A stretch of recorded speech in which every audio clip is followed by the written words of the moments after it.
Breaking news చూస్తున్నాం. మాట్లాడితే దేవాలయం అంటారు. అది కాలేజ్ కాదు, విద్యాబుద్ధులు నేర్పే పవిత్రమైన చోటు అంటూ వంద చెప్తారు. ఇలా మాటలు నరకడంలో ఆయన తర్వాతే ఎవరైనా. మైక్ పట్టుకుంటే గంటలు గంటలు స్పీచ్ ఇచ్చే నటుడు మోహన్ బాబు యూనివర్సిటీలో అరాచకం రాజ్యమేలుతోంది. తల్లిదండ్రుల అసోసియేషన్ మోహన్ బాబుకు షాక్ ఇచ్చింది. తిరుపతిలోని ఆయన విద్యా సంస్థలపై all India council for technical education కు ఫిర్యాదు చేసింది. అడ్డగోలుగా ఫీజులు వసూలు చేస్తున్నారని కంప్లైంట్ చేశారు. బలవంతంగా యూనిఫామ్ కొనుగోలు చేస్తున్నారని ఆగ్రహం వ్యక్తం చేశారు. డే స్కాలర్స్ ఖచ్చితంగా మెస్లోనే తినాలని రూల్ పెట్టడంపై అసోసియేషన్ మండిపడుతోంది. మాట వినకపోతే బౌన్సర్లతో విద్యార్థులపై దాడులు చేయిస్తున్నారని కంప్లైంట్ చేశారు.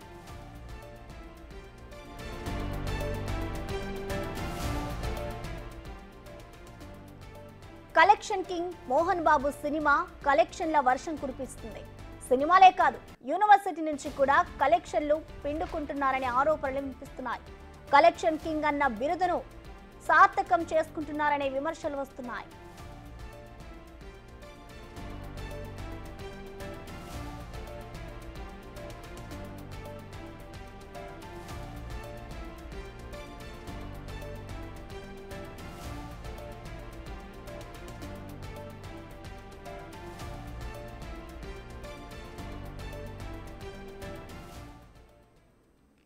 ఇదే అంశానికి సంబంధించి మరింత సమాచారాన్ని మా associate input editor Ganesh live ద్వారా అందిస్తారు. గణేష్, చెప్పండి, మోహన్ బాబుకి సంబంధించిన విద్యా సంస్థలపై అయితే ఇటు పేరెంట్స్ అసోసియేషన్ సభ్యులకైతే కంప్లైంట్ చేస్తారు. అసలు మోహన్ బాబు తీరుని మనం ఎలా అర్థం చేసుకోవాలంటారు గణేష్?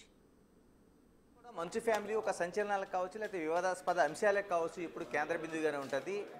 అలాంటిది ఇప్పుడు ఏదైతే మోహన్ బాబు యూనివర్సిటీ కూడా అలాంటి వివాదంలోనే చిక్కుందని మనం చెప్పాలి. ఎందుకంటే గతం నుంచి కూడా అనేక వివాదాలు ఉన్నాయి.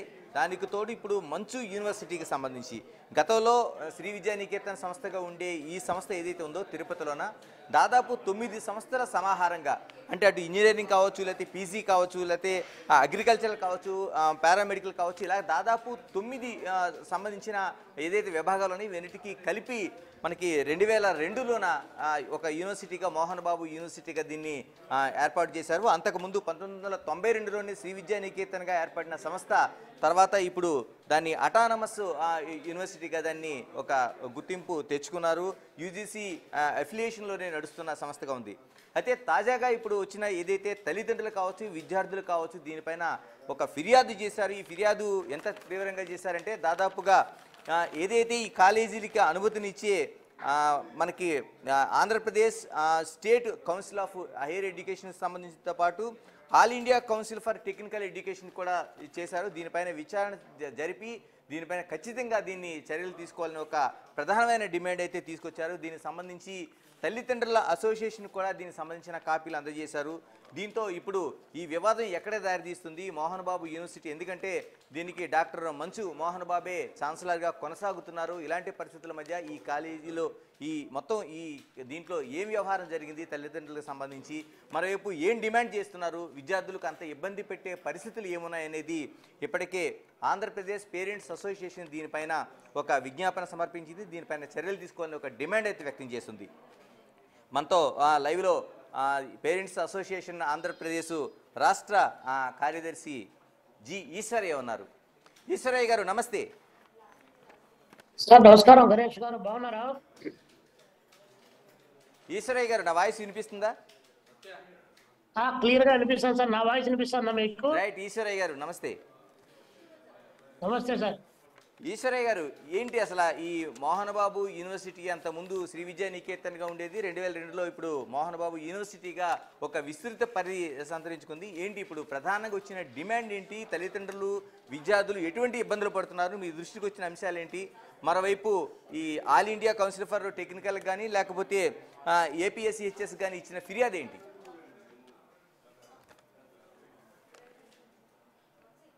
మోహన్ బాబు యూనివర్సిటీకి సంబంధించి the parents association of Andhra Pradesh నుంచి అనేక సమస్యలతో కూడినటువంటి విజ్ఞాన పత్రాన్ని all India council for technical education కు, అదేవిధంగా విద్యాశాఖ మంత్రి లోకేష్ గారికి, రాష్ట్ర ఉన్నత విద్యాశాఖకు కంప్లైంట్ చేయడం జరిగింది. ఇది ఆ కళాశాలలో యూనివర్సిటీలో చదువుతున్నటువంటి విద్యార్థుల తల్లిదండ్రుల యొక్క విజ్ఞప్తి మేరకు అక్కడ జరుగుతున్నటువంటి అంశాలపైన వారు కంప్లైంట్ చేయడంతో ఈ సంఘం తరపు నుంచి కంప్లైంట్ చేయడం జరిగింది. ప్రధానంగా ఫీజులు ఏఐసిటి నిబంధనలకు లోబడి వసూలు చేయాల్సి వస్తే వాటికంటే పెద్ద ఎత్తున బిల్డింగ్ ఫీజులని, ట్యూషన్ ఫీజులని విపరీతంగా డబ్బులు వసూలు చేస్తూ ఉన్నారు.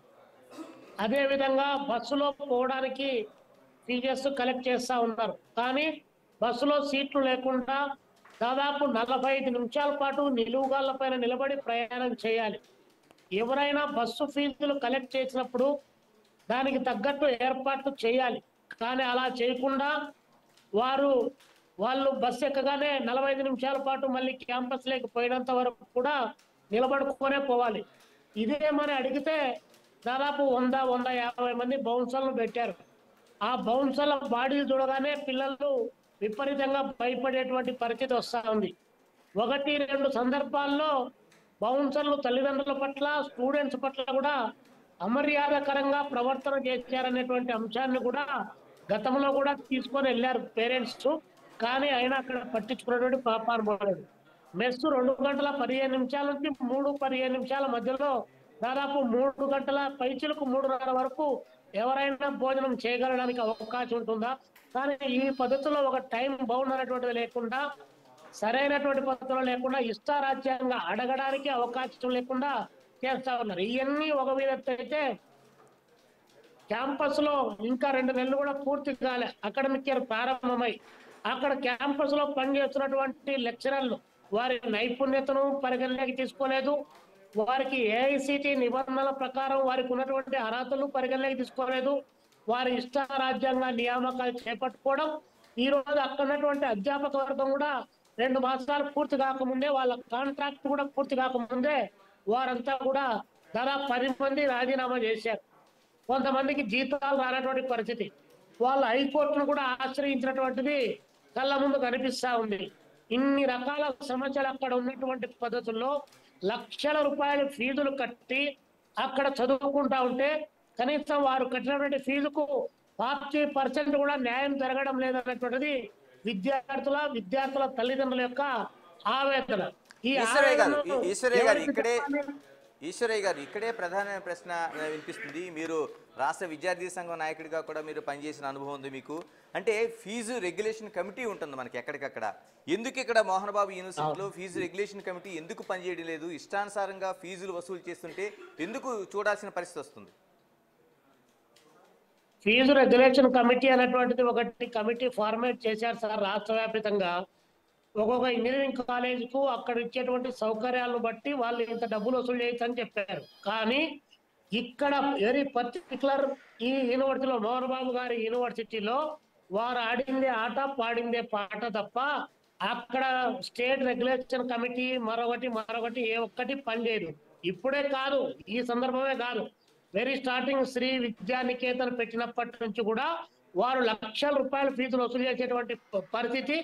ఆ కాలేజీలో సీటు కావాలంటే క్యాంపస్ పేరు చాలా పెద్దగా ఉంది కాబట్టి అక్కడ సీటు కావాలంటే లక్షల డబ్బులు కట్టాల్సిందే. అక్కడ ఏఐసిటి నిబంధనలు, లేకపోతే 25% మేనేజ్మెంట్ కోటా, కరీంనగర్ కోటా, ఇవన్నీ కూడా ఒక దశలో అవి కూడా పనిచేయనటువంటి పరిస్థితి.